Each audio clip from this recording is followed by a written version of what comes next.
Hey everybody, Bob Babbitt here, and we have more amazing news from the Professional Triathletes Organization, which recently announced its appointment of Chris Kermode as its vice chairman. Chris has over 30 years of experience in professional sport. He started his career as a journeyman tennis player from 1985 to 1988, and during that time, Chris experienced the formation of the ATP in 1988, when tennis professionals sought to have a greater say in the growth and direction of their sport. Chris rose to lead the ATP as executive chairman and president and helped fuel unprecedented growth in prize money and revenues in tennis. We had the opportunity to chat with Chris and learn more about him and his involvement with triathlon and the PTO. Tell us how you first got involved with the Professional Triathletes Organisation. I was blown away really by their enthusiasm, the business plan, and what they had for the future of the sport. I thought it was intriguing and incredibly exciting. You've been involved in professional tennis for over 30 years and rose to lead the ATP. How have you seen professional sport evolve over the years? Sport is a very simple business model. Sport is in everybody's DNA, it's in everyone's hearts. It's a process where everything that sort of is in ourselves comes out on a world stage. So, striving for victory, striving to be the best, everyone can relate to that. So I think, sport has always been a big part of everybody's culture globally.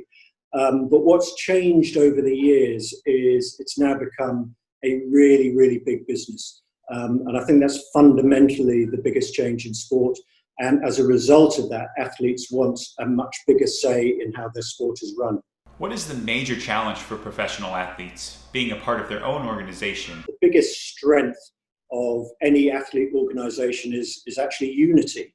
So when they can speak with one voice, or address their concerns internally and then actually represent that voice with one voice is key. And the biggest enemy of any athlete organization is divisiveness, really. If they can't act together, that's when the sport struggles. Can you help us understand how professional tennis players established the ATP? Tennis journey really goes back, obviously quite a long way, but sort of, in the late 60s, the top players couldn't play in the 4 Grand Slam events. It was amateur. It was only, I think in 1968 was when professionals were allowed in the sport. They then got together, the tennis players got together in the 70s, but it was really only in the late 1980s that they formed the ATP. There was a famous meeting in the car park at the US Open where they got together and actually formed the organisation, the ATP, with promoters. And, it's 50% owned by the promoters and 50% owned by the athletes. So on a daily basis, the athletes have a voice in the sport, in the future direction of it. Do you see similarities between triathlon and tennis? There's huge similarities, actually. I mean, the major one is actually that it's a global sport. And I think people forget how few sports are truly global. Tennis is one of them, and triathlons are equally as global. It's everywhere around the world. People are doing these sports. So I think that's the huge similarity. Also, the fan base and the participation base is a very, very similar demographic, ABC ones, which is very advantageous for sponsors and for media. What are some of the differences between triathlon and tennis? The one major advantage triathlon has is it's almost at the beginning of its journey. It hasn't really entered the mainstream yet. So it's not an overcrowded sport in terms of vested interests and much less political because it's at the beginning of its journey. And I think that opens up a huge opportunity to have the athletes speaking in one voice, to be working with promoters, to be, now that the formation of the PTO is going to be crucial for its journey going through the next 25 years. Following your experience with the ATP, what are the important factors in seeing triathlon grow and prosper? They are probably the greatest athletes on the planet.